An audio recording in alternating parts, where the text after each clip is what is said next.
Di sini saya hasil kerja kelompok kami. Ada 4 materi yang akan saya jelaskan. Yang pertama kepemimpinan yang menjelaskan dasar-dasar makna dan gaya kepemimpinan.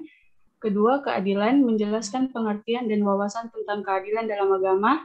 Ketiga, kerukunan menjelaskan pengertian kerukunan dan pandangan kerukunan umat beragama dalam Islam. Dan keempat, beragama. Yang pertama, kepemimpinan. Makna kepemimpinan. Ada 3 istilah yang bermakna pemimpin dalam Islam, yaitu imam, khalifah, dan amirul mukminin. Imam atau imamah adalah suatu kedudukan untuk mengganti kenabian dalam urusan memelihara agama dan mengendalikan kepemimpinan dunia. Khalifah sama dengan kedudukan rasul di tengah-tengah kaum muslimin. Posisinya sebagai pemimpin umum negara dan wajib umum menaatinya. Amirul Mukminin, makna baru yang diadakan semenjak zaman khilafah. Mereka menamakan komandan angkatan perang dengan nama Amir.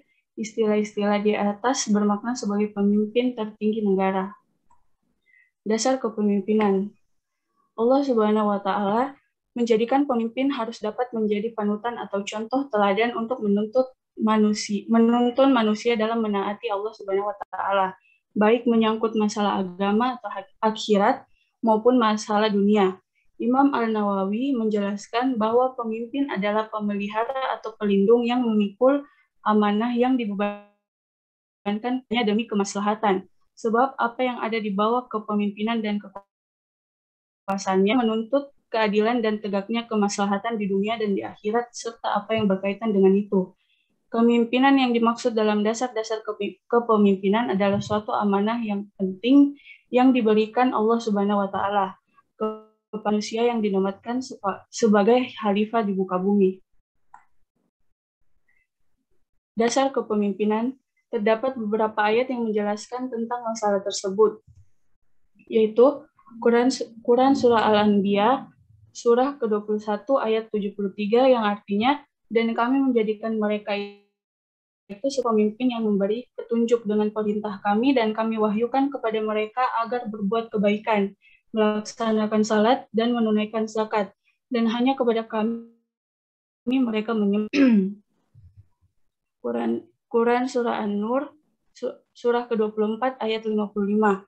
Allah telah menjanjikan kepada orang-orang di antara kamu yang beriman dan yang mengerjakan kebajikan bahwa Dia sungguh akan menjadikan mereka berkuasa di bumi, sebagaimana Dia telah menjadikan orang-orang sebelum mereka berkuasa, dan sungguh Dia akan meneguhkan bagi mereka dengan agama yang telah Dia ridai, dan Dia benar-benar mengubah keadaan mereka setelah berada dalam ketakutan menjadi aman sentosa.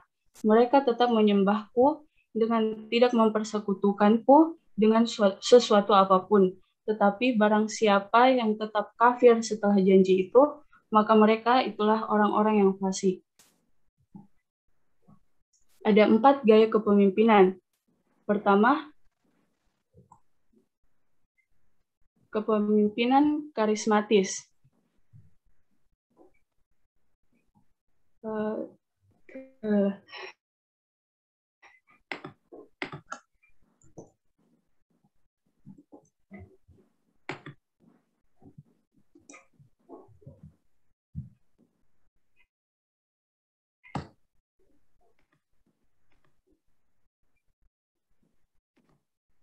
Baik, maaf ya. Gaya kepemimpinan karismatik. Kepribadian dasar pemimpin model ini mampu menarik orang untuk datang kepada mereka. Setelah beberapa lama, orang-orang yang datang ini akan kecewa karena ketidakkonsistennya. Apa yang diucapkan ternyata tidak dilakukan. Ketika diminta pertanggungjawabannya, si pemimpin memberikan alasan permintaan maaf dan janji. Gaya kepemimpinan ini efektif jika mereka belajar untuk berkomitmen. Sekalipun seringkali mereka akan gagal, mungkin inilah satu-satunya masalah mereka umur hidupnya. Mereka Kedua, mereka menempatkan orang-orang untuk menutupi kelemahan. Kedua, gaya kepemimpinan diplomatis. Kesabaran dan kepasifan adalah kelemahan pemimpin gaya diplomatis ini. Umumnya, mereka sangat sabar dan sanggup menerima tekanan, namun kesabarannya ini bisa sangat keterlaluan. Mereka bisa menerima perlakuan yang tidak menyenangkan, tetapi pengikut-pengikutnya tidak. Dan seringkali hal inilah yang para pengikutnya meninggalkan si pemimpin. Gaya kepemimpinan ini akan efektif bila dia dapat berjuang untuk berubah dan selalu mengingat hidup ini tidak selalu win-win solution. Ada kalanya menjadi win-win. Ketiga, gaya kepemimpinan otoriter. Dingin dan sedikit kejam adalah peran pemimpin dengan kepribadian ini. Mereka sangat mementingkan tujuan sehingga tidak pernah peduli dengan cara. Dengan cara makan atau dimakan adalah prinsip hidupnya. Semua orang adalah musuh, entah itu bawahannya atau rekan kerjanya. Si otoriter ini kadang kala menekankan bahwa bawahannya supaya tidak menjadi ancaman, entah itu dengan kedisiplinan yang tidak masuk akal atau dengan target yang tidak mungkin dicapai. Terakhir, gaya kepemimpinan moralis. Yang paling mengerikan dari pemimpin kepribadian ini adalah emosinya. Dia sangat tidak stabil, kadang bisa tampak sedih dan mengerikan, kadang pula bisa sangat menyenangkan dan bersahabat. Gaya kepemimpinan moralis ini efektif bila dia berhasil mengatasi kelabilan emosionalnya dan seringkali ini adalah perjuangan seumur hidupnya. Kedua, belajar mempercayai orang lain alias membiarkan mereka melakukan dengan cara mereka, bukan dengan cara pemimpin ini. Kedua, keadilan. Secara bahasa, kata adil terbagi dari kata adalah yang berarti pertama, bertindak lurus, mengubah atau modifikasi. Kedua, melarikan diri, berpaling dari satu keburukan ke perbuatan yang baik. Ketiga, seimbang atau sama, setara atau cocok, atau menyetarakan. Keempat, menyeimbangkan, menimbang menjadi seimbang. Istilah adil sebagai kesetaraan atau keseimbangan digunakan dalam arti menyeimbangkan sesuatu dengan yang lain. Asas-asas yang menegakkan keadilan dalam Islam. Kebebasan jiwa yang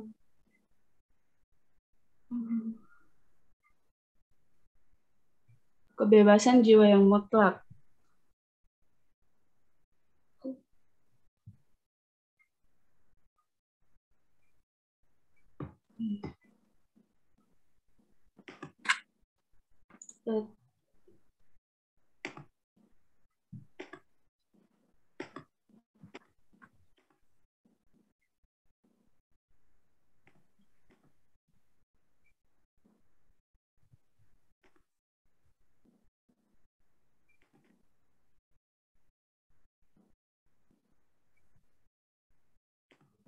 Maaf sebentar Pak, ada yang salah. Silakan.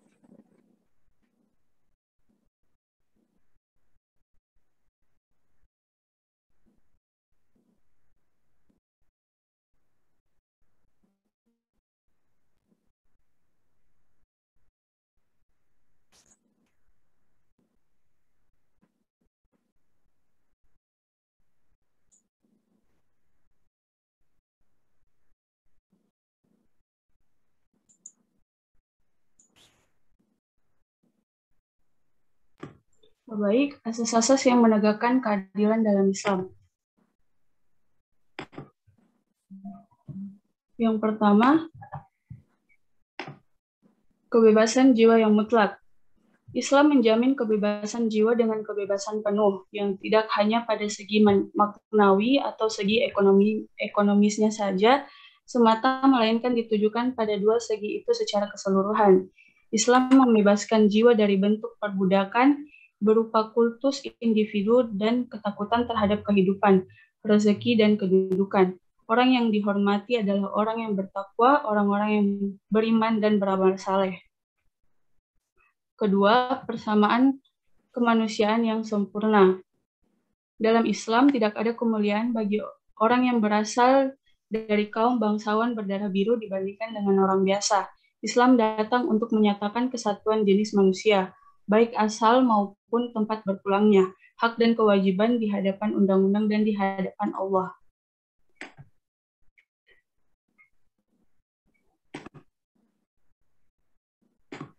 Pada keadilan dibagi ke dalam 3 macam, yaitu keadilan distributif, keadilan retributif, dan keadilan sosial. Wawasan keadilan dalam perspektif Islam. Dalam Islam, keadaan ilahi diabadikan dalam wahyu ilahi dan kebijaksanaan. Kebijaksanaan Nabi yang disampaikan kepada umatnya. Wahyu ditransmisikan dalam firman Allah yang ditemukan di dalam Al-Quran, dan kebijaksanaan ilahi itu diucapkan dengan kata-kata Nabi dan diumumkan sebagai sunnah. Oleh karena itu dituturkan, Allah menolong negara yang adil maupun negara itu kafir dan tidak akan menolong negara zalim, walaupun negara itu mukmin. Keadilan yang dimaksud merupakan keadilan yang bersifat syar'i, yakni istiqomah. Adil adalah semua hal yang ditunjukkan oleh Islam, yaitu Al-Quran dan Al-Sunnah, baik dalam hukum muamalah yang berkaitan dengan sanksi. 3. Kerukunan umat beragama. Pengertian kerukunan umat beragama. Dalam pengertian sehari-hari, kata rukun dan kerukunan adalah damai dan perdamaian. Istilah kerukunan dalam Kamus Besar Bahasa Indonesia yang diterbitkan oleh Departemen Pendidikan dan Kebudayaan diartikan sebagai hidup bersama dalam masyarakat dengan kesatuan hati dan bersepakat untuk tidak menciptakan perselisihan dan pertengkaran. Kerukunan adalah istilah yang dipenuhi oleh muatan makna baik dan damai. Intinya, hidup bersama dalam masyarakat dengan kesatuan hati dan bersepakat untuk tidak menciptakan perselisihan dan pertengkaran. Ajaran Islam mengungkapkan hidup damai, rukun, dan toleran. Kerukunan umat beragama adalah kondisi di mana antar umat beragama dapat saling menerima, saling menghormati keyakinan masing-masing, dan saling tolong-menolong. Kerukunan umat beragama dalam Al-Quran. Kerukunan dalam umat beragama dapat dibuktikan melalui salah satu ayat dalam Al-Quran, yaitu Quran Surah Al-Hujurat, Surah ke-49 ayat 10, yang artinya sesungguhnya orang-orang mukmin itu bersaudara. Karena itu damaikanlah antara kedua saudaramu yang berselisih dan bertakwalah kepada Allah agar kamu mendapat rahmat. Kerukunan umat beragama dalam pandangan Islam.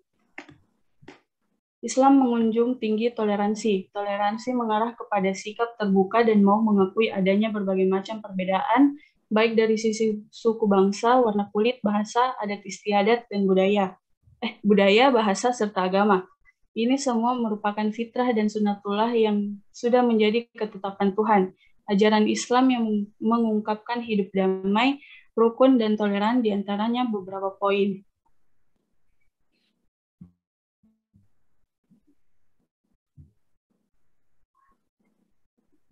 Pertama, manusia adalah makhluk sosial yang diciptakan berbeda-beda. Perbedaan ini sudah menjadi ketetapan Tuhan.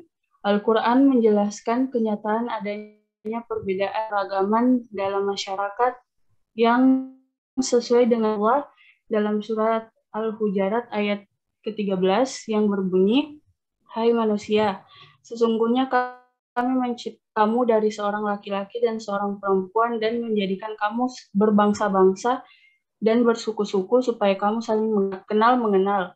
Sesungguhnya orang yang paling mulia di antara kamu di sisi Allah ialah orang yang paling bertakwa di antara kamu. Sesungguhnya Maha mengetahui lagi Maha mengenal." Kedua, perbedaan keyakinan tidak bisa dipungkiri. Secara sosiologis, pengakuan terhadap adanya keragaman keyakinan ini merupakan yang paling sederhana. Namun, pengakuan sosiologis ini tidak berarti kebenaran teologis dari agama lain. Toleransi dalam kehidupan keagamaan Islam begitu sederhana dan rasional. Islam mewajibkan para pemeluknya membangun batas akidah dan kepercayaan, sambil tetap menjaga prinsip penghargaan atas keberadaan para pemeluk agama lain dan menjaga hak-hak mereka sebagai pribadi dan anggota masyarakat. Pembatasan yang tegas dalam hal akidah atau kepercayaan ini merupakan upaya Islam untuk menjaga para pemeluknya agar tidak terjebak pada sinkretisme yang tertulis pada surah Al-Kafirun ayat 1-6 yang artinya, hai orang-orang kafir, aku tidak akan menyembah apa yang kamu sembah dan kamu bukan penyembah Tuhan yang aku dan tidak pernah menjadi penyembah apa yang kamu sembah dan kamu tidak pernah pula menjadi penyembah Tuhan yang aku sembah. Untukmu agamamu dan untuklah agamaku. Ketiga, tidak ada paksaan dalam beragama. Sejak ini Al-Quran dan Sunnah menegaskan bahwa keberagamaan harus didasarkan pada kepatuhan yang tulus kepada. Karena itu pula tidak ada paksaan dalam agama, sebab beragama sumbernya adalah jiwa dan nurani manusia. Dan ketika terjadi paksaan agama, terjadi pula pemangsungan nurani. Memeluk agama itu perlu kesadaran dari dalam, bukan paksaan dari luar. Al-Quran menjelaskan, tidak ada paksaan untuk agama. Sesungguhnya telah jelas jalan yang benar daripada jalan yang sesat. Barang siapa yang ingkar kepada takhut dan beriman kepada Allah, maka sesungguhnya ia telah berhul tali yang amat kuat yang tidak akan putus. Dan Allah Maha mendengar lagi Maha mengetahui. Quran Surah Al-Baqarah ayat 256. Terakhir, mengikuti keteladanan Rasulullah. Rasulullah diutus untuk menyempurnakan Allah manusia. Kita diharuskan mengikuti keteladanannya. Perilaku Rasulullah adalah perilaku akhlak. Akhlak merupakan norma dan etika pergaulan berlandaskan Islam. Ia tidak hanya mengatur etika pergaulan antar sesama manusia, tetapi juga dengan alam lingkungan dan penciptanya. Perilaku yang akhlaki ini semuanya telah dicontohkan oleh Rasulullah. Terdapat banyak sunnah-sunnah Nabi yang terkait dengan perintah bagi umatnya untuk terus menjaga sikap dan perilaku mereka agar tidak melanggar batas-batas kemanusiaan, meskipun berbeda dalam keyakinan. Seperti yang tertulis pada surah Al-Ahzab ayat 21, sungguh telah ada pada diri Rasulullah itu suri teladan yang baik bagimu, yaitu bagi orang yang mengharapkan rahmat Allah dan kedatangan hari kiamat dan yang banyak mengingat Allah. Pedoman untuk menjalin kerukunan antar umat beragama yaitu saling menghormati. Setiap umat beragama harus atau wajib memupuk, melestarikan, dan meningkatkan keyakinannya. Dengan mempertebal keyakinan, maka setiap umat beragama akan lebih saling menghormati, sehingga perasaan takut dan curiga semakin hari bersama dengan meningkatkan takwa. Perasaan curiga dapat dihilangkan. Kedua, kebebasan beragama. Setiap manusia mempunyai kebebasan untuk menganut agama yang disukai serta situasi dan kondisi memberikan kesempatan yang sama terhadap semua agama. Dalam menjabarkan kebebasan, perlu adanya pertimbangan sosiologis dalam arti bahwa kenyataan proses sosialisasi berdasarkan wilayah, keturunan, dan pendidikan juga berpengaruh terhadap agama yang dianut seseorang. Terakhir, menerima orang lain apa adanya. Setiap umat beragama harus mampu menerima seseorang apa adanya dengan segala kelebihan dan kekurangannya. Melihat umat yang beragama lain tidak dengan persepsi agama yang dianut. Keempat, pembangunan hidup beragama. Agama hadir di dunia menjadi bagian dari kehidupan manusia. Ada dan tidaknya agama tergantung dengan manusia, karena memang adanya selalu melekat dalam diri sanubari manusia. Setiap agama juga mengajarkan setiap manusia harus hidup di muka bumi secara normal, berhadapan dengan serangkaian permasalahan hidup di dunia. Tugas-tugas keduniaan yang diajarkan oleh setiap agama kepada semua pengikutnya mempengaruhi cara mereka dalam menyikapi dan menjalani kehidupan dunianya dengan berdasarkan ajaran agama yang bersangkutan, sesuai dengan taraf akal manusia sendiri terus berkembang demi mengembangkan peradaban yang terkait upaya memenuhi kebutuhannya tentang bagaimana mereka memanfaatkan alam sekitarnya demi kebutuhan itu. dalam sejarah perkembangan ilmu dan teknologi, agama juga senantiasa berperan dalam mengubah dunia ini melalui pemeluknya. Realitas agama sebagai perspektif pembangunan. Realitas agama yang dimaksud di sini adalah agama yang melekat pada diri manusia dan bukan agama yang ideal dari Tuhan. Dalam hal ini, Clifford Geertz pernah menulis bahwa ia menekankan perhatiannya kepada dimensi budaya dari agama. Bagi Geertz, kebudayaan dianggap sebagai susunan arti atau ide yang dibawa simbol, tempat orang meneruskan pengetahuan mereka tentang kehidupan dan mengekspresikan sikap mereka terhadapnya. Dengan demikian, dapat dikatakan bahwa agama merupakan sistem kebudayaan dan karena itu berarti pula sebagai sistem simbol. Seseorang beragama tertentu tidak terjadi begitu saja, melainkan didahului dengan adanya proses belajar atau proses pencarian Tuhan yang dipercaya sebagai kebenaran adanya. Dengan demikian, ia sangat dipengaruhi oleh berbagai latar belakang kondisi dari dalam diri sendiri maupun lingkungannya. Ini juga dapat dibuktikan bahwa setiap orang akan mempunyai cara beragama yang berbeda. Dalam arti bahwa setiap mereka mempunyai pemahaman yang berbeda terhadap agamanya. Lebih jelas bahwa sebagai realitas, agama dalam masyarakat sangat dipengaruhi oleh latar belakang dan lingkungan pemeluknya. Kedua, agama sebagai penggerak pembangunan. Di sisi lain, agama sebagai doktrin telah menimbulkan serangkaian perilaku manusia pemeluknya. Ketika seorang percaya terhadap satu agama tertentu dan kemudian memeluknya, maka ia akan senantiasa memahami isi ajaran dari agama tersebut dan mengaplikasikannya dalam kehidupan sehari-hari.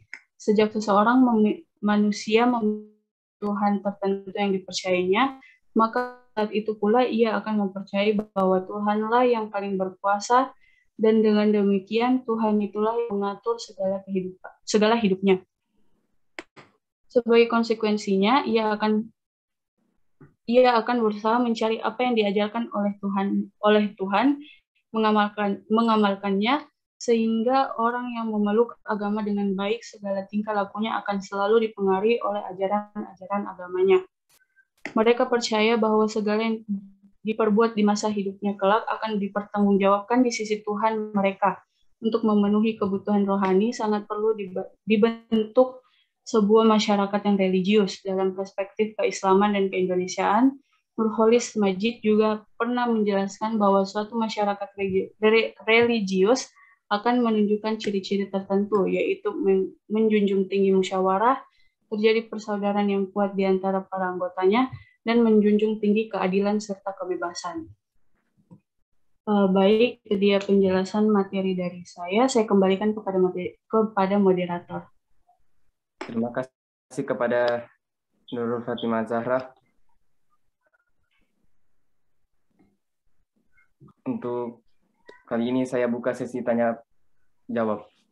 Yang ingin bertanya silakan raise hand.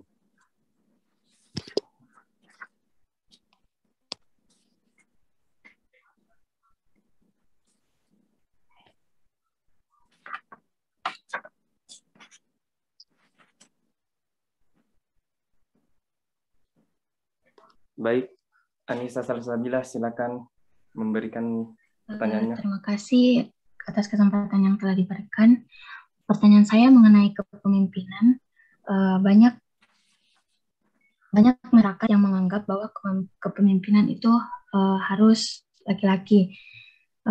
Karena banyak stigma yang mengatakan bahwa tidak berjaya sebuah kaum yang menyerahkan kepemimpinannya kepada perempuan. Apakah boleh mengapa perempuan tidak bisa menjadi seorang pemimpin? Baik.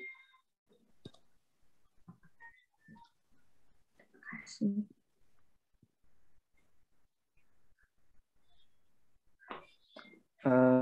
Yang kedua, Putri Reski Sabriana. Baik, terima kasih. Sebenarnya pertanyaan sama Anissa. Jadi Pertanyaan saya itu, berikan argumen Anda terkait tentang apakah seorang wanita boleh memimpin, karena saya pernah membaca dalil tentang wanita itu tidak boleh menduduki kepemimpinan umum seperti khalifah. Terima kasih. Selanjutnya Nur Awalia Ramadhani. Saya ingin bertanya, apakah makna keadilan dalam perspektif Al-Quran? Saya ulangi, apakah makna keadilan dalam perspektif Al-Quran? Oke, baik.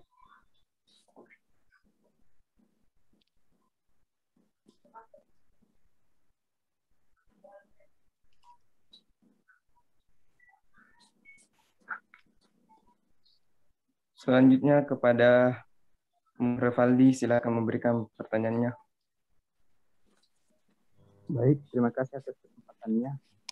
Pertanyaan saya ini terkait kepemimpinan. Apa hukum memilih pemimpin non-Muslim? Karena dapat kita lihat terdapat beberapa pemimpin di negeri kita yang menganut agama lain.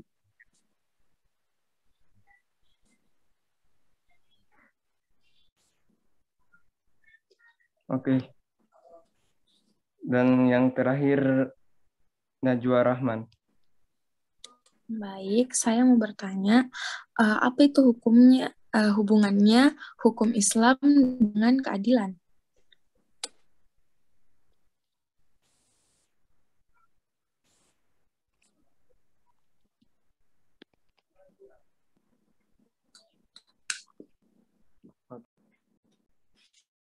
Untuk pertama saya tutup dulu. Baik, langsung saja saya jawab pertanyaan dari Yanisa dan Putri Reski, yaitu mengapa perempuan tidak bisa menjadi seorang pemimpin. Kalau ini menurut saya pribadi ya, kalau perempuan itu lebih memakai perasaan, sedangkan laki-laki itu logis. Jadi takutnya ke depannya perempuan terlalu memakai hati dalam memimpin, jadi terlalu lembut begitu. Karena perempuan kan dasarnya tuh dia lembut. Kalau laki-laki dia pakai logika. Kalau menurut saya sih seperti itu. Apa ada tanggapan lain? Bisa saya sanggah? Bisa. Sanggah, Putri. Kalau tidak cukup penjelasannya, tanya lagi. Tapi dilihat dari sekarang, maksudnya zaman sekarang banyak sekali pemimpin. Menurutku bagus di caranya memimpin, kayak sukses di begitu, ada yang jadi menteri. Iya. Begitu. Iya, karena itu itu kan perspektif orang bahwa perempuan itu karena dia terlalu lembut. Cuman kita juga sebagai wanita masih bisa berpikir secara logis, kayak seperti itu bisa. Jadi tetap perempuan bisa memimpin sebenarnya. Cuman ada orang yang beranggap bahwa tidak bisa memimpin. Karena apalagi juga sekarang itu ada yang disebut dengan emansipasi wanita. Gitu. Apa itu, Fahri? Kayak penyataan antara laki-laki dan perempuan duduknya begitu. Boleh saya tambah? Nah, tambah Intan. Silakan. Putri Reski Sabriana. Protes itu Intan. Tadi kau bilang tidak boleh pemimpin kalau perempuan. Ya, terima kasih Pak. Menurut At-Taubah ayat 71 yang memberikan hak wilayah kepada perempuan atas laki-laki, sementara kata wilayah ini bisa berarti penguasaan kepemimpinan. Maksudnya kerjasama dan saling tolong-menolong. Terus rijal dalam ayat ini bukan berarti jenis kelamin untuk laki-laki. Jadi intinya sifatnya maskulinitas yang bisa dimiliki oleh laki-laki maupun perempuan begitu. Jadi intinya di sini bisa perempuan ada juga ayat Quran menjelaskan bahwa perempuan juga bisa memimpin dan laki-laki juga. Jadi itu tergantung situasi. Seperti itu menurut saya. Terima kasih.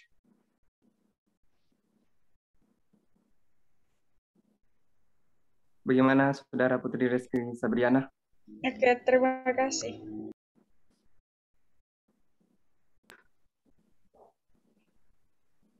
Baik, sekarang saya akan menjawab pertanyaan dari Nur Awalia Ramadhani, yaitu apa makna keadilan dalam perspektif Al-Quran? Keadilan diartikan dengan memberikan hak kepada seseorang secara efektif dan menempatkan sesuatu pada tempatnya, sehingga seseorang dikatakan adil apabila mampu menyeimbangkan antara hak dan kewajibannya. Keadilan merupakan salah satu akhlak mulia atau al-karimah dalam Al-Quran. Terima kasih. Bagaimana untuk Saudari Nur Awalia Ramadhani? Baik, sudah jelas. Terima kasih, Pak.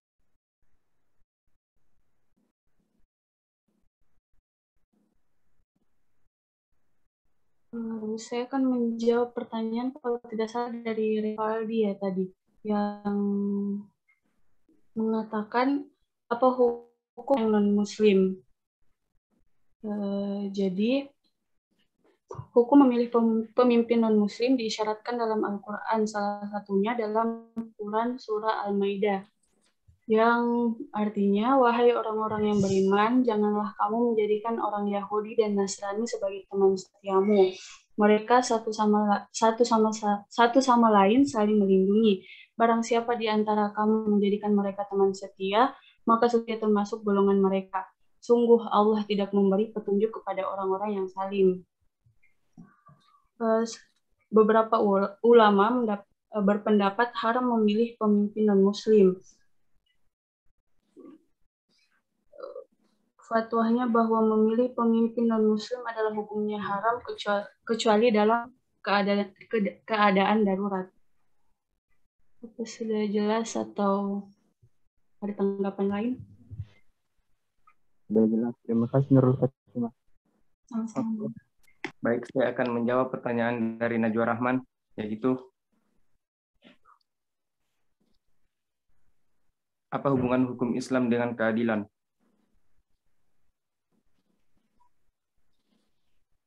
Karena Islam menghendaki pemenuhan tegaknya keadilan, asas-asas menegakkan keadilan dalam Islam yaitu kebebasan jiwa yang mutlak dan persamaan kemanusiaan yang sempurna. Keadilan dalam Islam digantungkan kepada keadilan yang telah ditentukan oleh Allah dalam Al-Quran dan didukung oleh hadis-hadis dari Rasulullah SAW. Bagaimana Saudari Najwa Rahman? Baik, terima kasih atas jawabannya.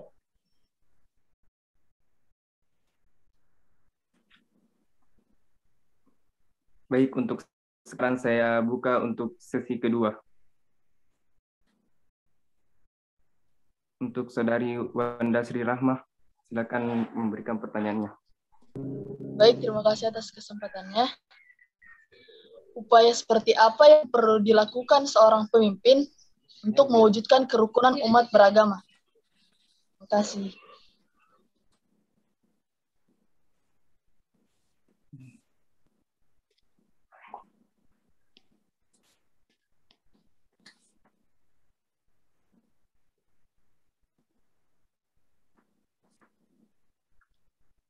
Baik, maaf bisa diulang pertanyaannya?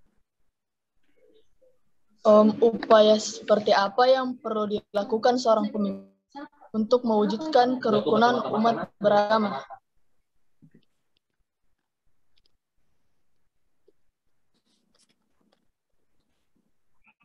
Fadila Fahri, silakan memberikan pertanyaannya. Baik, terima kasih. Pertanyaan saya, bagaimana menegakkan keadilan menurut Al-Quran?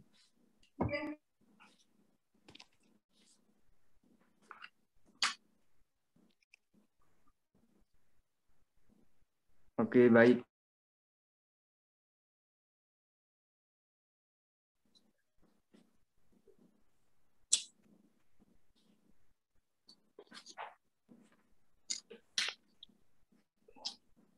Selanjutnya saya silakan kepada Nurul Hanifah. Baik, terima kasih. Pertanyaan saya yaitu, bagaimana pendapat Anda tentang orang Islam yang tidak menjunjung tinggi sikap toleransi? Apakah orang tersebut termasuk orang yang tidak menjalankan fitrah dan sunatullah dari Allah? Apakah sudah jelas? Tunggu.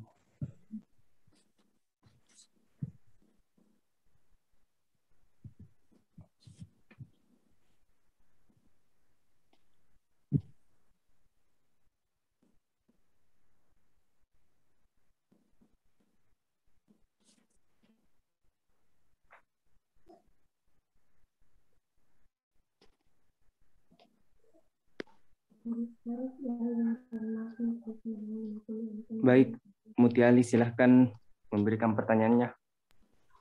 Ya, baik, pertanyaan saya itu tentang keadilan, yaitu jika kita mendapatkan pemimpin yang berbeda agama atau berbeda keyakinan dengan kita, maka tanggapan kita sebagai umat muslim itu seperti apa? Padahal kan yang kita tahu sekarang, walaupun kita sesama umat muslim juga, tetapi keadilannya belum tentu sempurna ataupun berjalan dengan seimbang. Bisa diulang? Ya. Pertanyaan saya itu tentang keadilan, yang mana jika kita mendapatkan pemimpin yang berbeda agama atau berbeda keyakinan dengan kita, maka kita sebagai umat muslim, tanggapan apa yang harus kita lakukan atau tindakan apa yang harus kita lakukan?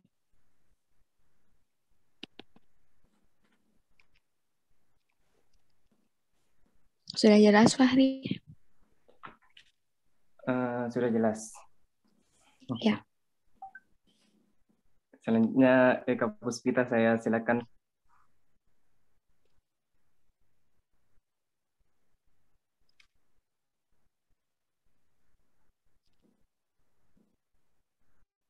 Eka Puspita.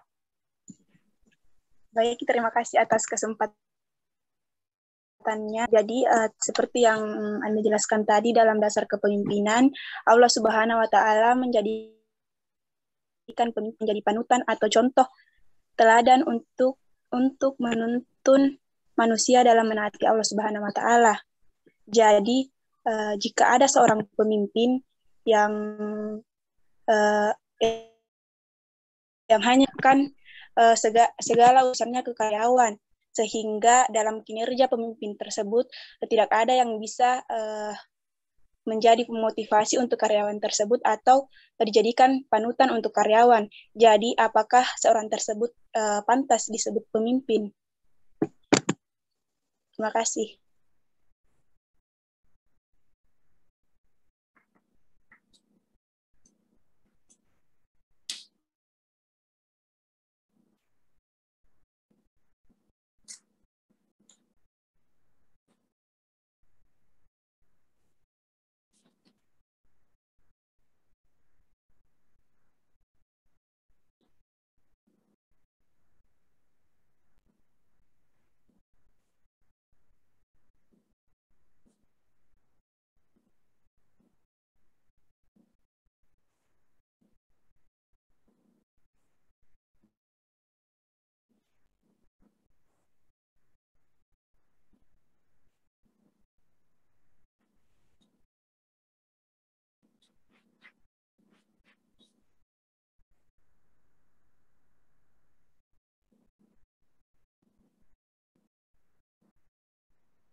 Pak, keluar katanya Pak, tidak bisa nyalakan. Kenapa, Pak? Tidak bisa nyala mic-nya, Pak. Nyala mic-nya. Ya, Saya ambil alih, Pak. Ya, silakan.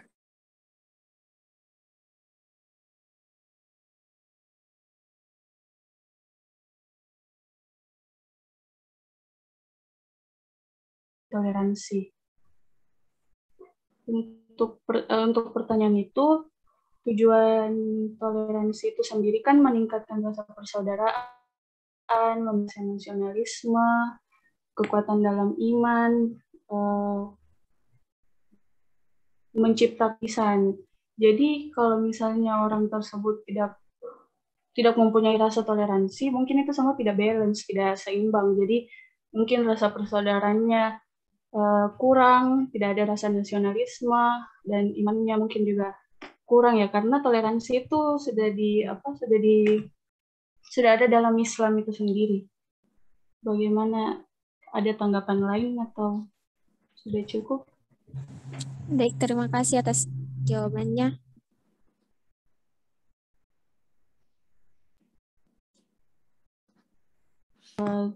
Lalu saya akan menjawab pertanyaan, upaya seperti apa yang perlu dilakukan untuk mewujudkan kerukunan umat beragama. Pertama itu saling tenggang rasa, saling menghormati, menghargai, toleransi umat beragama, tidak memaksakan seseorang untuk memeluk agama, melaksanakan ibadah agamanya, dan mematuhi peraturan keagamaan baik dalam agamanya maupun peraturan negara dan pemerintah. Lakukan untuk mewujudkan kerukunan umat beragama. Apa sudah cukup atau ada tanggapan lain? Sudah cukup, terima kasih.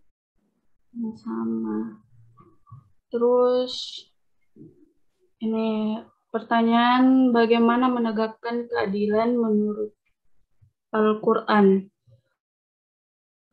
Takwa itu ialah menegakkan keadilan. Berlaku adillah, karena adil itu lebih dekat pada takwa. Quran Surah Al-Maidah.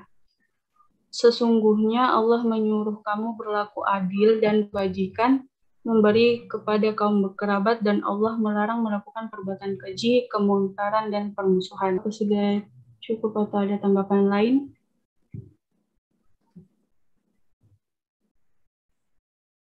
Dasar dari Fadila Fahri.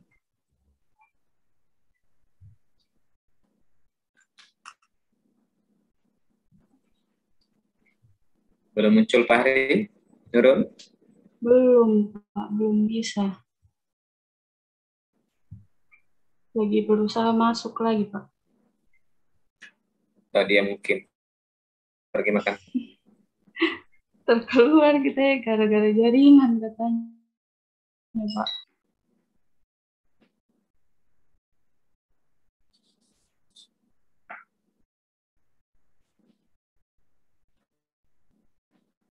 Atau bukan karena pertanyaannya tadi itu Nurul Hanifah, sehingga dia tiba-tiba keluar, melarikan diri. Tidak, coba.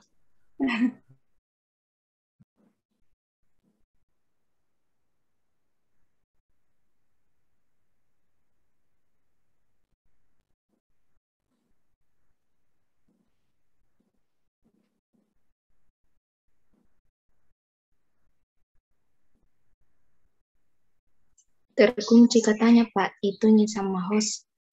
Tidak bisa lagi? Iya, di disable. Tidak bisa di.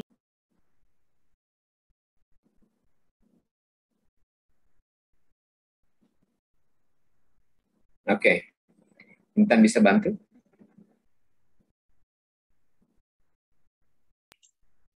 Ya Pak. Coba dibantu Nurul Fatimi. Sudah di mana? Sudah jawab semua? Belum.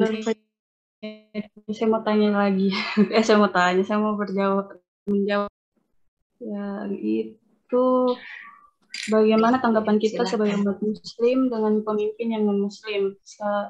Pertanyaan sebelumnya kan ada juga yang mengatakan bagaimana dengan pemimpin yang non-muslim. Kalau pandangan ulama itu, pemimpin non-muslim itu termasuk haram.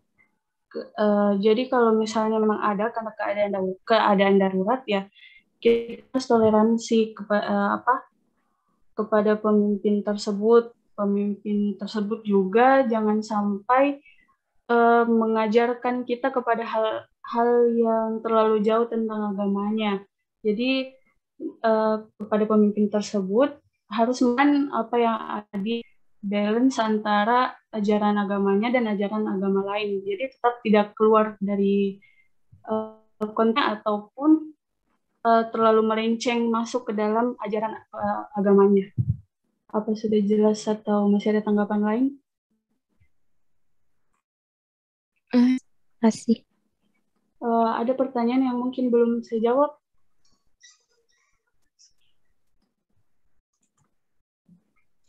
Tadi yang barusan pertanyaannya siapa? Punyanya, mungkin belum punyanya Eka. Oh iya.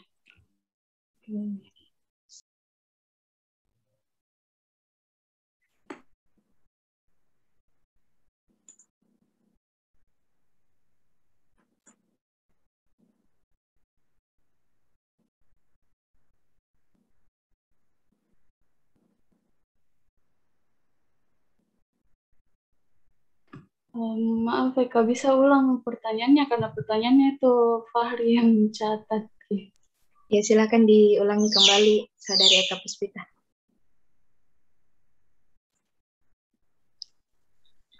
Seperti yang tadi dalam kepemimpinan, yaitu Allah Subhanahu wa Ta'ala menjadikan seorang pemimpin itu menjadi suatu panutan atau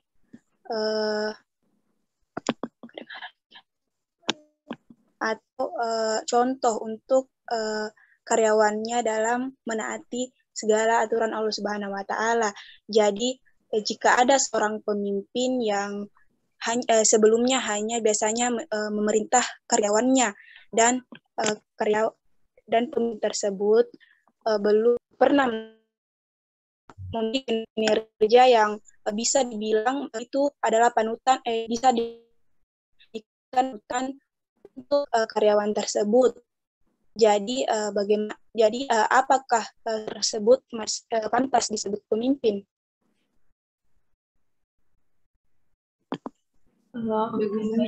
Jelas sudah Nur Fatimah?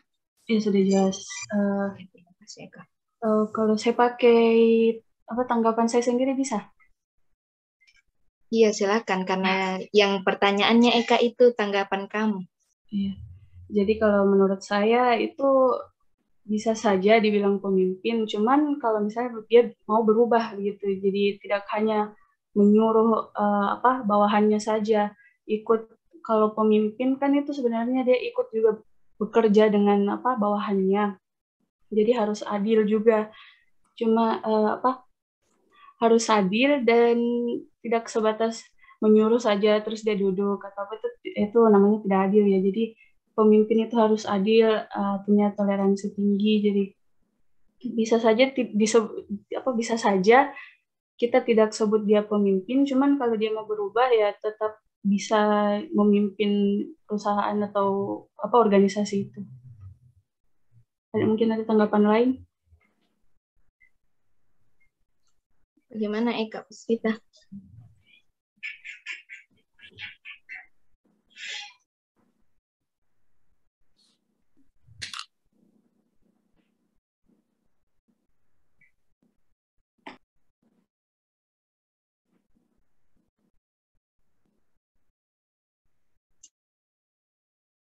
Mana Saudari Eka Puspita?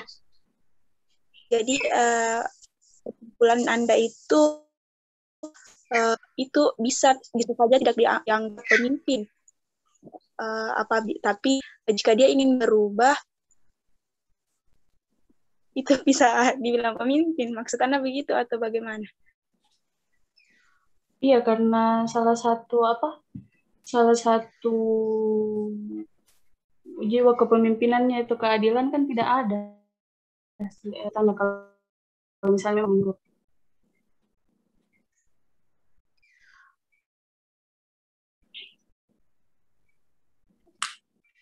mungkin saya bisa tambahkan sedikit. Jadi pemimpin yang hebat itu harus dibutuhkan juga kerja keras dari pemimpin tersebut, serta juga pola pikir tersendiri, karena itu akan menjadi contoh bagi karyawan-karyawannya atau bagi bawahan-bawahannya. Jadi seorang pemimpin harus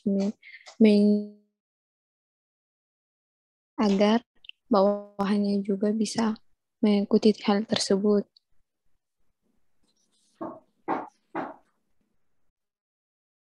Mungkin itu saja yang saya tambahkan. Terima kasih, Mutia. Ya. Ya, mungkin sudah jelas.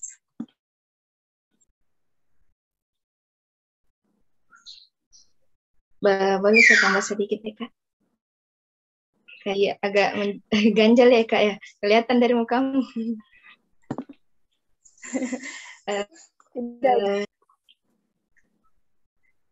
Maksudnya begini.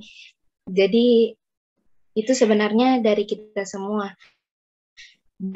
Cara kita memilih pemimpin yang baik. Jadi terus kita juga tidak boleh memvonis seseorang, oh ini bukan pemimpin yang baik, bukan pemimpin yang tidak patut jadi pemimpin. Mungkin dari kenal lihat tidak sesuai dengan apa yang diniatkan olehnya. Jadi kita tidak boleh memvonis misalnya seperti suudzon ke dia. Ya, jadi kita juga apalagi yang karyawannya itu pemimpin hendaknya yang memang pemimpinnya yang bisa mengayomi bawahannya, begitu. Terima kasih. Iya, karena tidak semua orang bisa mampu menjadi pemimpin. Ya, terima kasih Mutia. Baik, mungkin sudah terjawab semua ya pertanyaannya. Menurut Fatimah bagaimana? Iya, kalau dari catatan saya sudah terjawab semua, cuman mungkin ada yang belum. Coba tanya teman-temannya, adakah yang bertanya yang belum sempat dijawab? Ya. Dari teman-teman sekalian mungkin ada pertanyaan yang belum sempat terjawab.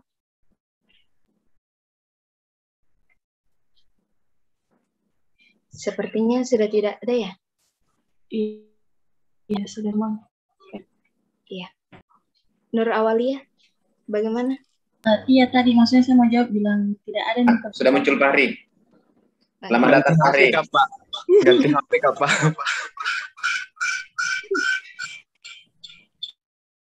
Ya, saya serahkan ke Fahri saja ya Pak. Oke, silakan Fahri. Ini sudah makan siang Pak? Sudah kenyang dia? Tadi Pak tidak terkeluar ke jaringanku Pak. Jadi pas masuk itu host kunci mikrofonku sama kamera aku Pak. Mungkin terlalu ganteng Pak Fahri sehingga kunci kameranya. Ya, lanjut.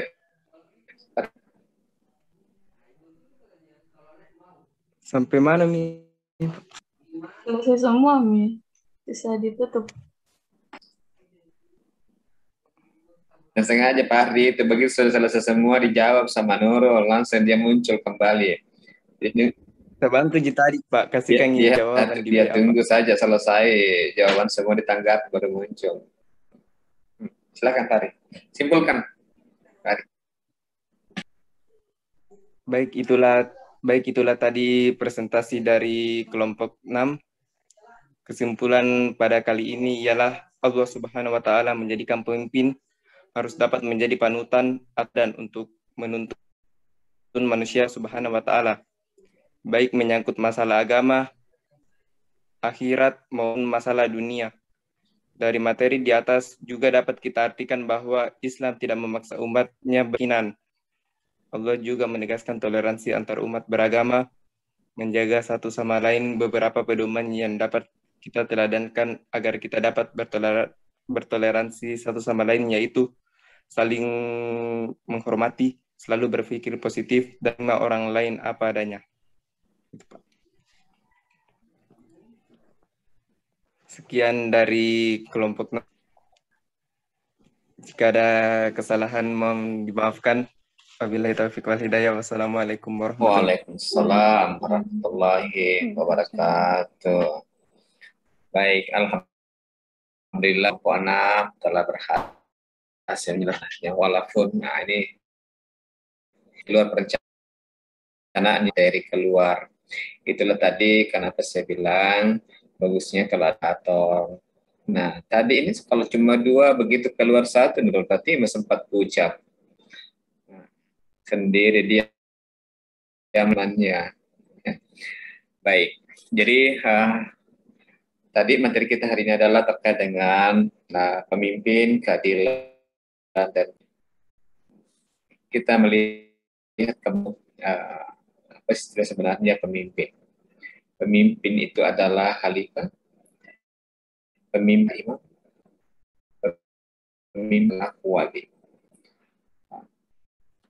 Tadi ada beberapa pertanyaan temannya. Nah, ini yang menarik yang pertama. Dan ini yang biasa sering juga muncul pertanyaan-pertanyaan ini. Banyak masyarakat yang percaya bahwa pemimpin itu sebaiknya hanya laki-laki, ya, dan tidak percaya pada perempuan. Kalau kita melihat pertanyaan ini, kita melihat dari sisi hukum Islam atau hukum negara. Karena kita berada di Indonesia. Sama halnya pertanyaannya orang itu kalau umpamanya ada pemberian, ada seseorang, dilihat dari kalau umpamanya pegawai negeri sipil, dilihat dari pemberi, apakah kita melihatnya dari sisi negara. Nah, balik ke ini terkait dengan pemimpin. Hukum Islam.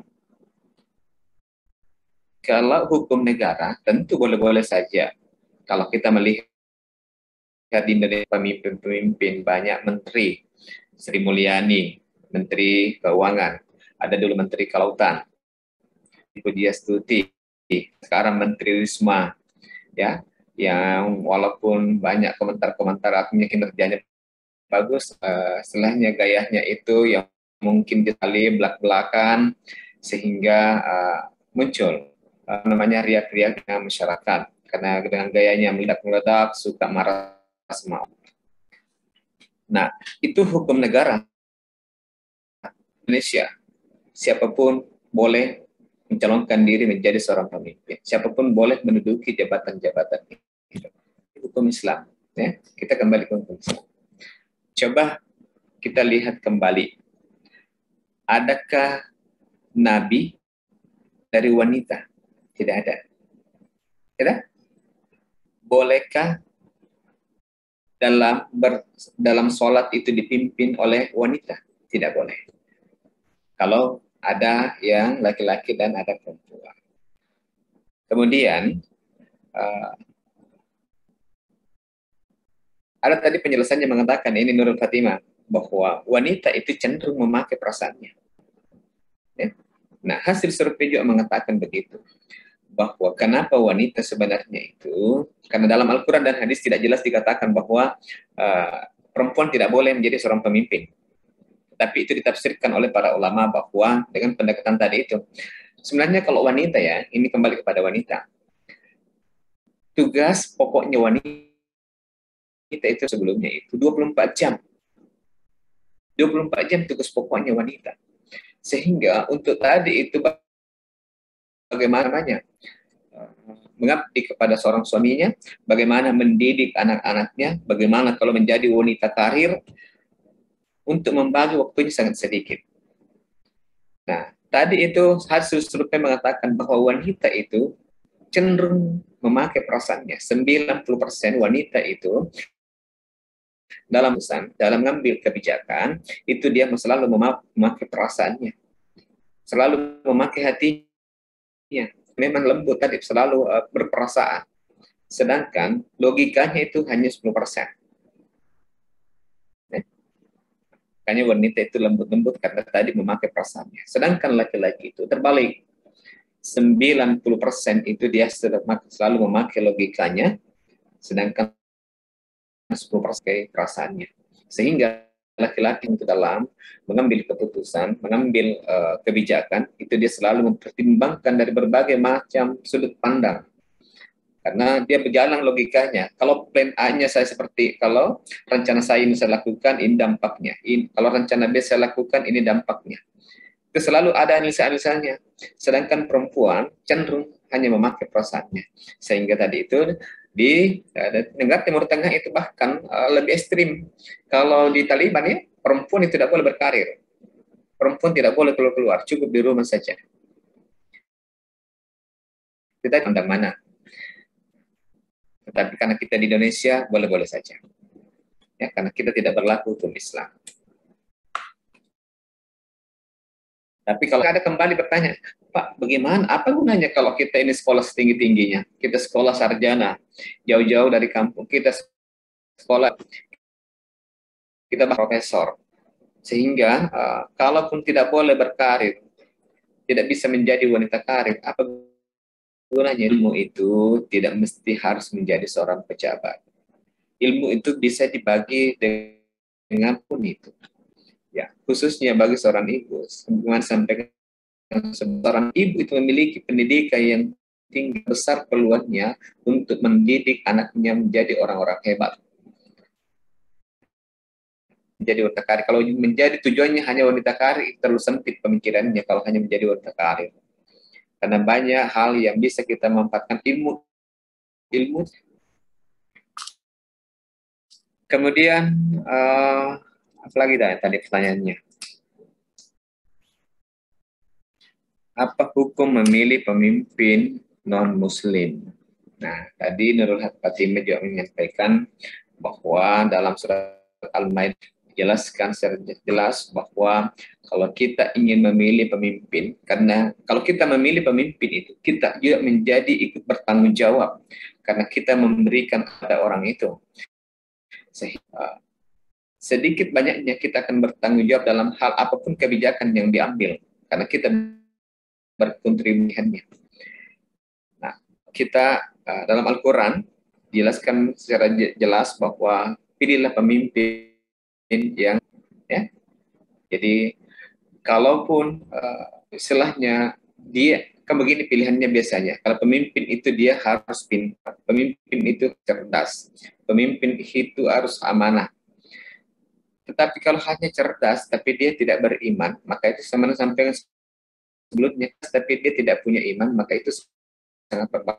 Bisa jadi kelihatan memang itu dia maju dalam suatu negara, tetapi karena tidak punya pemimpin, maka itu bisa menjadi atau membawa dampak yang berbahaya bagi masyarakat.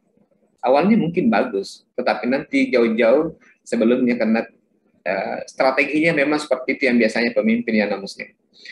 Mereka awalnya memberikan contoh bahwa seperti ini bagus-bagus kelihatan, tetapi dalam kebijakan sedikit tadi itu kebijakan untuk bagaimana memberi keadilan kepada orang yang mayoritas. Kita di Indonesia Muslim sebagai mayoritas.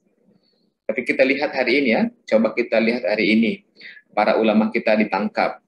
Nah, ada beberapa ulama yang dicari-cari kesalahan-kesalahannya. Nah, itulah kembali bagaimana tadi memilih seorang pemimpin supaya bagaimana pemimpin yang Muslim itu akan memperjuangkan agama kita, agama Allah. Nah, karena itulah menjadi amanah bagi. Sebagaimana sampaikan tadi bahwa pemimpin itu tidak gampang. Pemimpin itu adalah dia sebagai teladan. Pemimpin itu sebagai contoh. Pemimpin itu sebagai teladan ya, panutan. Hal-hal yang harus dimiliki pemimpin itu adalah tadi pertama jujur. Nanti kalau pemilihan apapun saja nanti, apakah dia legislatif, apakah nanti dia eksekutif, pilihlah pemimpin yang track record-nya yang bagus. Saya kira di Indonesia ini tidak kekurangan dengan orang-orang yang hebat, tetapi perhatikan kembali bahwa pemimpin yang betul-betul bisa membangun masyarakat. Indikatornya apa? Satu, dia harus jujur. Perhatikan track record-nya. Kemudian amanah. Kemudian dia harus cerdas. Kemudian dia harus adil.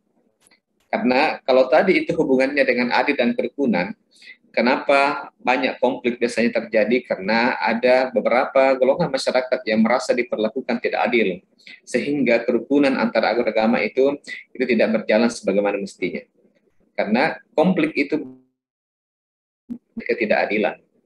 Makanya pilihlah pemimpin yang bisa adil. Adil itu tidak mesti harus namanya 50-50. Ya ingat ya, adil itu tidak mesti harus 50-50. Adil itu adalah disesuaikan dengan contoh. Sebagai seorang ayah, sebagai seorang orang tua, kalau memberikan uang kepada anaknya, tentu tidak mesti harus sama. Anggaplah contohnya 10.000. Anak yang sarjana dengan anak yang hanya sekolah di SMP, kemudian anak yang SD diberikan 10.000, tentu kan tidak adil. Kan saya bilang adil itu tidak mesti harus sama. Adil itu disesuaikan dengan kebutuhan dan komposisinya.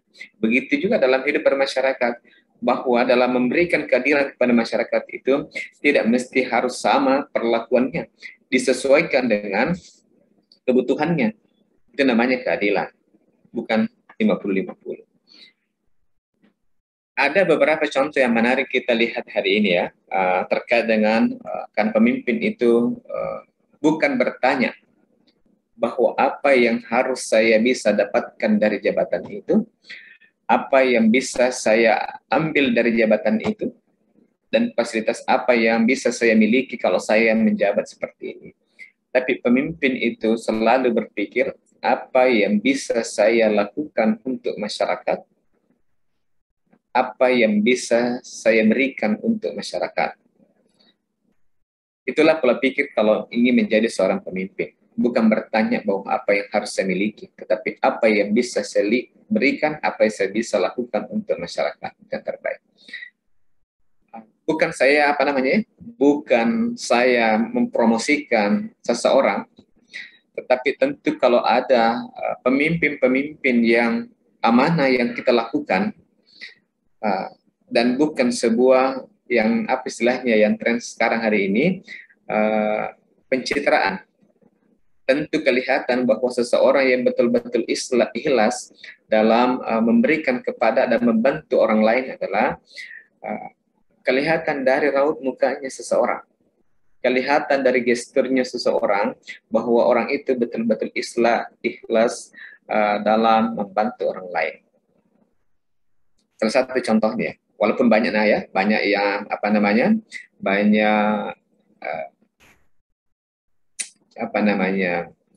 banyak pemimpin-pemimpin yang bagus. Coba lihat yang mantan Bupati Purwakarta. Ada yang kenal Bupati Purwakarta? Nurul Fatimah? Tidak, Pak. Tidak. Tidak kenal. Coba perhatikan ya, dia itu adalah mantan Bupati 2 periode, kemudian sekarang anggota DPR RI. Hampir tiap hari itu dia turun ke masyarakat untuk melihat apa yang dibutuhkan masyarakat. Hampir tiap hari itu dia turun ke masyarakat untuk melihat kira-kira apa yang menjadi persoalan di tengah masyarakat sehingga ada masalah seperti ini. Dan dia begitu turun bukan untuk mencari siapa salahnya. Dia tidak menyalahkan orang lain, tetapi bagaimana selalu mencari win-win solution. Bagaimana menyelesaikan masalah tanpa masalah. Saya sebut saja namanya ya, supaya bisa menjadi inspirasi bagi kita semua, apa yang bisa kita lakukan untuk negeri ini. Namanya, kalau tidak salah panggilannya Kang Dedi. Ikuti, coba perhatikan Facebooknya, coba perhatikan di media sosialnya. Bagaimana dia selalu melakukan yang terbaik untuk masyarakat. Kenapa saya sampaikan begitu? Karena itu untuk menjadi motivasi bagi kita. Maka selalulah berbuat baik, tanamkanlah kebaikan kepada diri kita, sehingga kalau ingin menjadi seorang pemimpin dari sekaranglah menanam kebaikan-kebaikan itu. Jangan nanti begitu nanti pada saat hadapi istilahnya kepentingannya baru berpromosi bahwa saya layak menjadi seorang pemimpin, saya layak menjabat dengan jabatan seperti ini. Tapi dari sekaranglah tanamkanlah kebaikan, bangunlah hubungan relasi dengan orang lain, berbuat adillah kepada orang lain, karena tentu kalau kita berbuat baik kepada orang lain, yakin dan percaya nanti itu akan kembali kepada diri kita.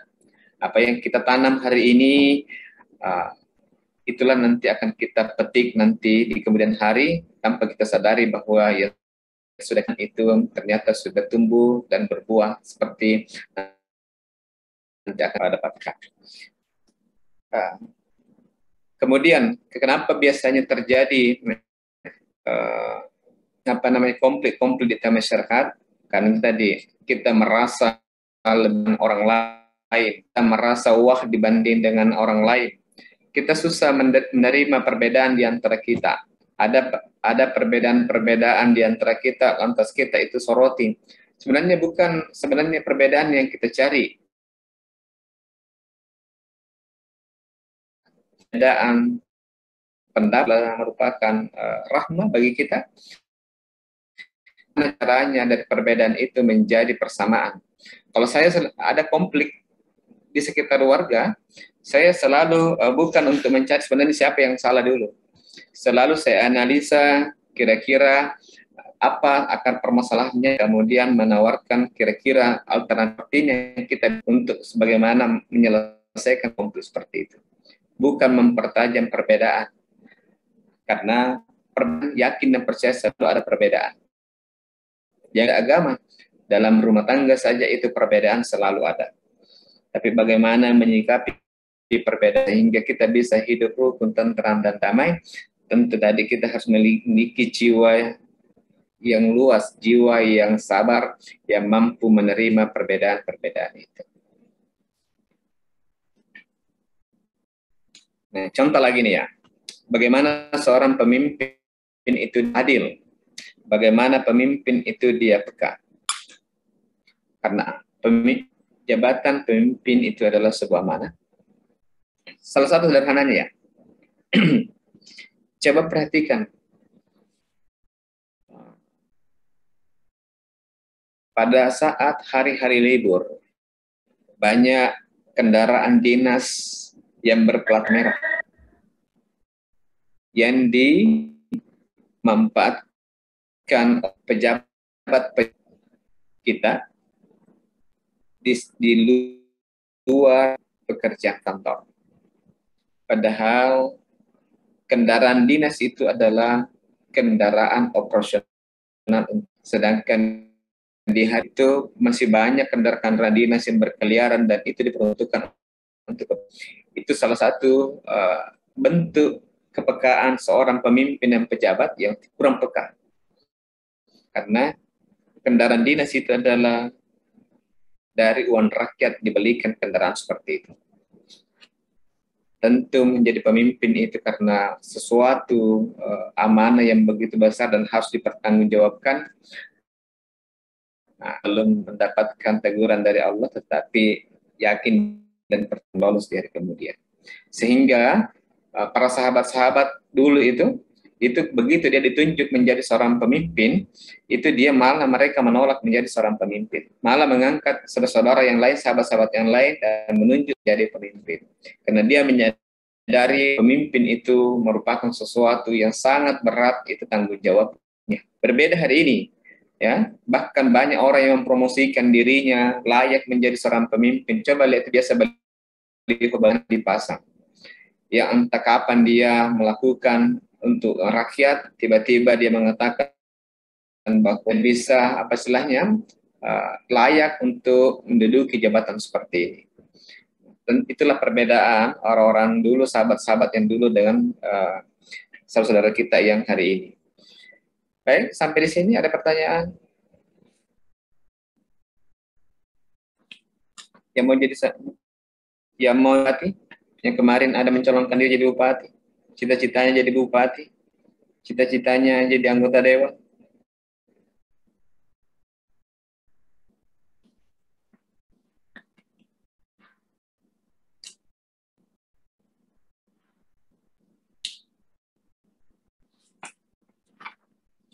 Pak.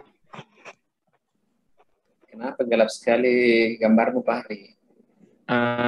Pak, Andi Septianto Purnama Rosa dari tadi dia ada di Zoom, Pak. Kenapa? Kenapa, Pak Hari? Ada di Zoom, Pak, tadi itu. Tidak hadir, Ki, Andi Septianto? Ada, Pak. Hadir, Pak. Tadi terlambat yang masuk, Pak. Baru bagus, Pak. Baru bagus jaringannya. Bagaimana? Iya, Pak. Mana diri?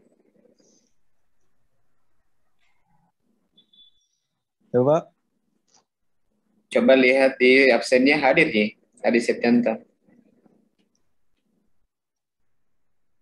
Yang belum Pak masuk di situ Pak. Oh ya, pas absen. Ya, gini ya. Coba nanti perhatikan kembali absennya, karena tadi itu saya berulang kali untuk konfirmasi ada yang lain yang belum sempat masuk. Jadi begitu saya save, tentu nanti, saya sudah konfirmasi dengan kepentingan. Bila ada kendala atau seperti apa, masuk. Tapi kalau sudah ada informasi sebelumnya melalui chatnya atau di grup, itu bisa saya maklumi. Nah, sebelum saya tutup ya, saya tambahkan tadi ada pertanyaan yang terkait begini. Bagaimana biasanya seorang pemimpin yang suka marah-marah? Yang kerjanya yang hanya suka marah-marah, pemimpin yang baik adalah begitu ada kesalahan anggotanya, dia tidak memarahi anak buahnya di depan. Sebagai seorang pemimpin yang bijak, tentu dia akan memanggil anak buahnya, kemudian bagaimana dia mengklarifikasi, bagaimana dia bagaimana meluruskan apa sebenarnya yang dilakukan oleh stafnya.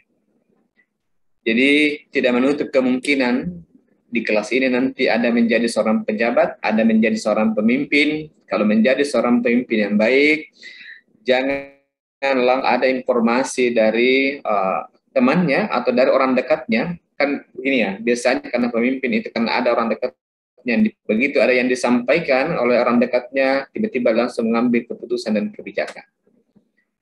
Sebagai seorang pemimpin, panggillah anak buah Anda, klarifikasi informasi itu, kalaupun dia salah, dia keliru, binalah dia, tapi jangan permalukan di depan orang banyak. Itulah pemimpin yang bijak. Karena jabatan itu berganti-ganti orang. Hari ini dia bisa saja menjadi seorang pejabat, besok tidak menutup kemungkinan dia hari ini dia menjadi bupati, hari ini dia menjadi anggota dewan, besok dia menjadi masyarakat biasa. Maka pada saat memegang amanah, janganlah menjadi arogan. Ya, karena ingat, amanah sifatnya sementara saja. Apa yang kita tanam kepada orang lain, kalau kita selalu berbuat kepada orang lain, kita suka menolong, yakin dan percaya orang lain akan menolong kita dan Allah akan menolong kita. Karena kalau kita hanya berharap kepada orang lain dengan harapan kita mendapatkan ridhonya Allah, maka yakin dan percaya kalau Allah membalasnya, tentu akan memudahkan segala urusan kita. Baik, saya kira waktunya sudah lewat. Insya Allah nanti minggu depan, ya, sebelum saya tutup, sebentar saya kirim ulang semua materinya, walaupun saya sudah upload, itu setiap sudah pertemuan saya sudah upload itu disimak, tetapi nanti coba nanti baca, dipelajari dengan baik, disimak dengan gini, untuk mid semester atau UTS-nya, ya, dilakukan nanti secara lisan. Ya, ada biasanya 6 nomor. Ya. Saya sudah buat sebenarnya soalnya. Biasanya 6 nomor. Tapi dan itu langsung nanti saya akan kita zoom. Ya, kita zoom. Saya dijawab dengan interval waktu tertentu sesuai posisinya. Kalau soalnya agak-agak susah, maka waktunya juga agak-agak banyak. Kalau soalnya agak mudah, maka nanti disesuaikan dengan soal itu. Ya. Itu dijawabnya satu persatu Pak atau gimana? Dijawabnya kan nanti soalnya muncul satu persatu. Nomor 1, anggaplah nomor 1 langsung dijawab, anggaplah waktunya 10 menit. 10 menit. Nah, ada 1A, 1B, pokoknya setiap menit itu ada nanti muncul interval. Jadi ada keterangan nanti setiap soal itu berapa waktu yang dibutuhkan untuk menyelesaikan satu soal. Ya, maksudnya Pak, kan Bapak bilang lisan toh? Ya. Berarti kita semua sama-sama menjawab begitu? Bukan lisan, tertulis. Oh, iya. Tertulis nanti.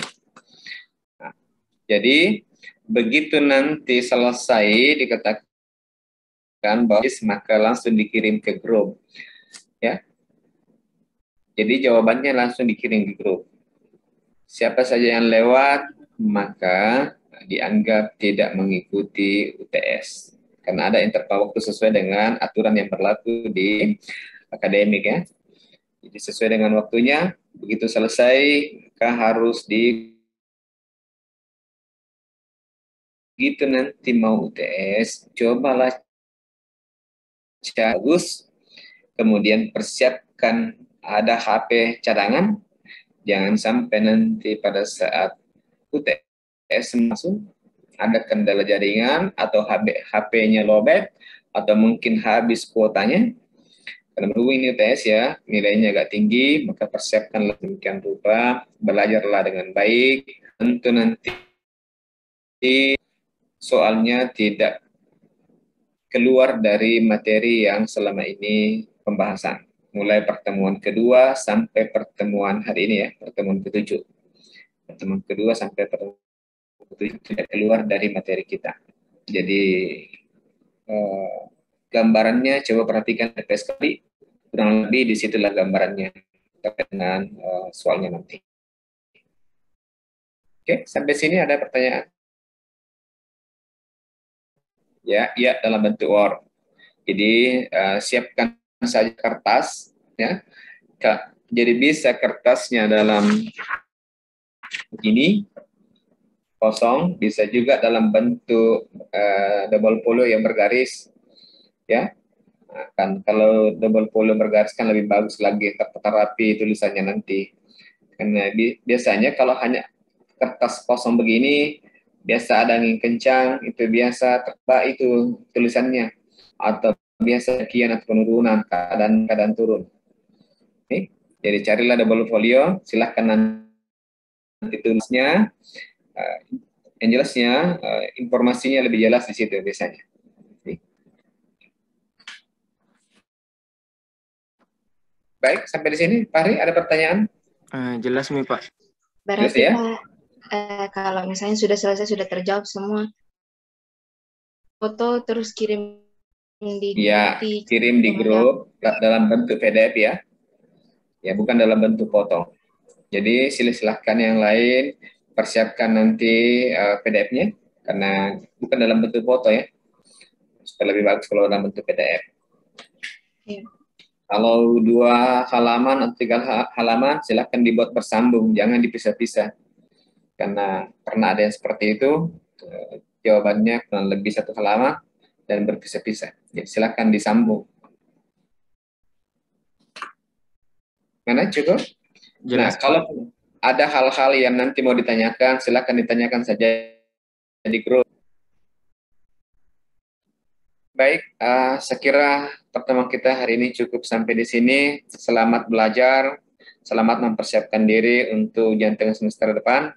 Nah, ini juga saya ingat, siapa tahu nanti kalau jadi saya dalam perjalanan nanti untuk istilahnya gini, tiba-tiba saya ditugaskan, karena bisa jadi kemungkinan nanti kalau minggu depan ada tugas perjalanan dinas, itu tadi rencana saya sampaikan. Nanti muncul satu soal langsung dijawab. Plan B-nya saya kirim di grup, ya, saya kirim di grup nanti soalnya, kemudian dijawab sesuai dengan waktu yang perkuliahan.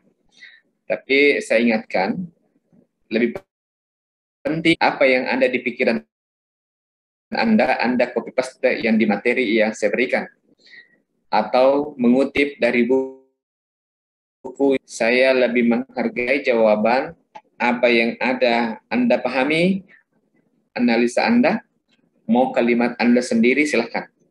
Itu jauh lebih bagus dan saya lebih hargai.